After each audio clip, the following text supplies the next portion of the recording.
perguntaram o que era no meu rosto, aí eu disse, foi um procedimento que eu fiz, porque eu não queria falar sobre isso. Mas não foi.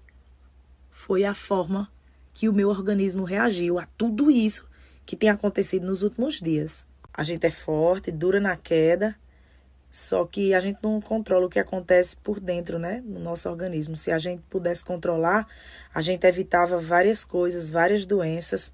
E foi assim que o meu organismo... Pensei bem assim, eu sou tão de verdade, por que eu vou esconder isso? É só mais uma marca. Ó, vou dar até um zoom. É a segunda vez que isso acontece comigo. Eu tinha tido outra reação igual a essa em 2018.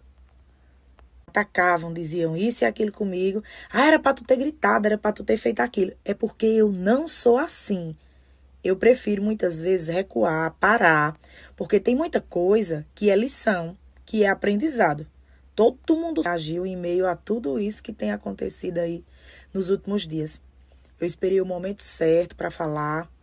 Eu preferi abrir os braços e deixar todo mundo apunhalar, falar o que quiserem. Nunca deixei tanto a liberdade de expressão falar tão alto, porque eu só queria falar quando eu estivesse preparada, quando o meu coração tivesse se sensibilizado para fazer tudo isso. Sabe que eu sou impulsiva demais. Eu quero resolver logo as coisas de imediato, eu me coloco no lugar das pessoas. Eu estou falando tudo isso para chegar lá no caso de Adão, o menino do geladinho. Todo mundo viu o vídeo que viralizou dele nas redes sociais, onde ele foi humilhado. E quando eu vi aquilo ali, eu como mulher, como ser humano e principalmente como mãe. Não é segredo para ninguém esse instinto materno que eu tenho, essa coisa de super protetora. E não é só com meu filho não, é com crianças no geral. Eu não aceito criança ser maltratada. Eu não aceito pessoas cometerem injustiça com criança. Eu me vi tanto naquela situação ali daquele menino, porque eu sempre escutei as pessoas falando que eu não sou capaz, que eu não ia conseguir, que eu não ia chegar lá. Eu pensei, poderia ser o meu filho, mas não é. Foi tanta coisa que passou na minha cabeça naquele momento que eu só consegui pensar assim, ó, os humilhados são exaltados. E por essa situação, essa criança não vai passar, porque graças a Deus eu posso fazer isso por ele. E aí eu falei que ia dar sorveteria. Não foi assim? Aí os meus seguidores foram localizar de onde é que era a cidade dele. Depois eu consegui o contato da irmã dele. Falei com a irmã dele, com a mãe dele, uma senhora muito educada, simples, mas muito educada.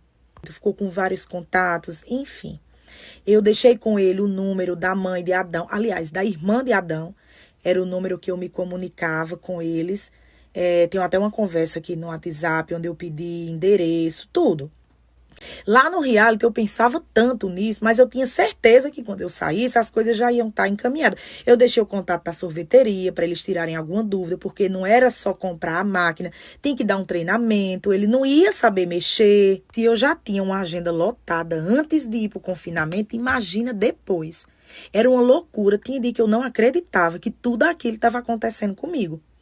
Eu saí, pra vocês terem ideia, eu não consegui nem encontrar logo com os meus amigos. Conseguia ficar em Fortaleza. Aí eu ainda tinha que ir pro Cariri, tinha que dar atenção à minha família, ver como tudo estava acontecendo. Foi muita notícia, muita coisa na minha cabeça naquele momento. Foi uma loucura.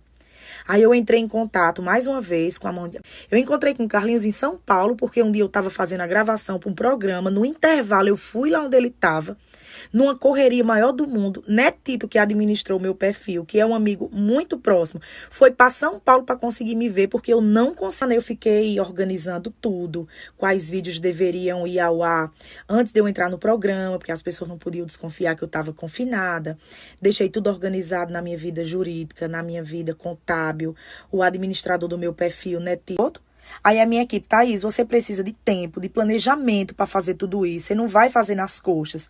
Foi quando a minha assessoria de imprensa sugeriu que a gente fizesse um evento grande lá na cidade dele, sabe? Para reunir o maior número de pessoas, fazer isso em praça pública. Era uma ideia muito grande. A minha assessoria de imprensa chegou a entrar em contato com programas de TV.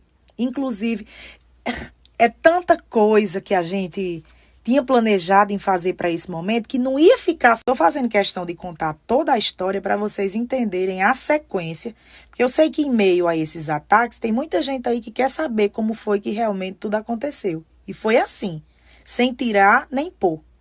Aí em fevereiro, eu na sorveteria não. Eu ia dar a sorveteria, né, que é a máquina de fazer sorvete, e um dinheiro também para ele conseguir tocar para frente, porque não é só assim dar o presente e sair, não. É dar a vara e ensinar a pescar. Eu fui numa fábrica de sorvete muito conhecida lá em Maceió, chamada Manga Rosa, onde os donos me receberam muito bem, se prontificaram a ajudar nesse treinamento, me deram várias ideias, abriram minha mente para muita coisa. E depois que eu fiz a visita na fábrica lá em Maceió, aí foi que eu fiquei empolgada, pensando nesse evento, em ir para lá. Pra você ter ideia, a gente chegou a calcular a distância entre Maceió e São Luís, e de São Luís até a cidade dele, que é mais um tanto longe. Ele mora no interior do Maranhão. Aí eu voltei para Fortaleza toda empolgada, toda entusiasmada, que a gente vai fazer essa presença VIP, vai ser um evento grande.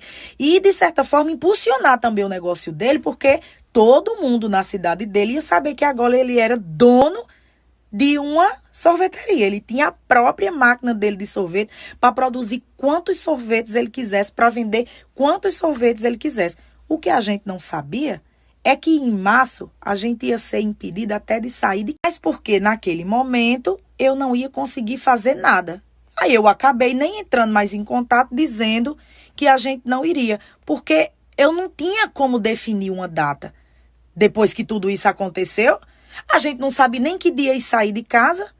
Aí foi quando sábado eu vi as pessoas me marcando, aí eu disse, oxente, mas... E eu disse que não ia fazer. Em nenhum momento, gente, eu jamais prometeria. Prontificaram, inclusive, a dar o treinamento a Adão sem nem me cobrar nada, né? Eu iria comprar a máquina de sorvete na fábrica e eles iriam me ajudar com isso, porque eles têm propriedade, porque são donos. Em troco de quê? O que é que muda na vida dessas pessoas com isso? Eu pergunto, essas pessoas que tanto têm atacado outras, principalmente nas redes sociais. Antes das redes sociais, ninguém fazia isso, né? Mas agora tem a rede social. Tem uma coisa que precisa ser estudada, é o ser humano. Porque eu não consigo entender como é que as pessoas destilam tanto ódio. Eu não consigo entender onde é que elas estocam tanta maldade. É porque eu ia fazer e eu vou fazer. Mas não foi para as pessoas estarem postando, sensacionalizando. Meu amor, se eu fosse postar tudo que eu faço aqui nos bastidores, todo mundo ia me chamar de hipócrita. Ai, não precisa estar mostrando o bem que faz ao próximo. Mas aqui eu quero falar, não é com essas pessoas que me julgam, que me odeiam, que destilam ódio em mim. Eu não sei onde é que vocês conseguem estocar tanto ódio, sinceramente. Mas eu até posso falar com vocês. Sabe o que é que eu diria? Faça isso não. Que a gente lê, que se arrepia todinha, que parece o próprio Satanás falando. Porque não é possível que um ser humano seja capaz de falar tanta coisa. E o pior, falar sem saber como as coisas aconteceram. Interessada que isso já tivesse acontecido, era eu mesma. Vai dizer que eu não queria? Que esse menino já estivesse lá vendendo, já queria ter conhecido ele, dado um abraço nele, olhar nos olhos dele e poder dizer, hoje começa uma nova história na sua vida. Ei, Adão, os humilhados são exaltados. E assim acontece para todo mundo. Sobre Adão, eu fiz questão de pontuar com riqueza de detalhes como de fato tudo aconteceu. A você, menino do geladinho, do sorvete, eu devia essa satisfação.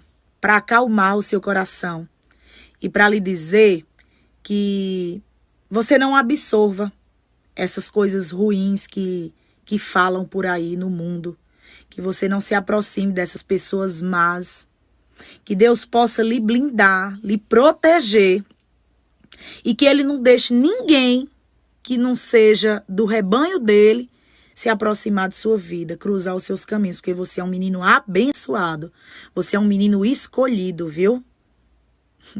Se Deus quiser, vai dar certo eu ir aí na sua cidade. Tomar esse geladinho, se Deus quiser. Um beijo, Adão.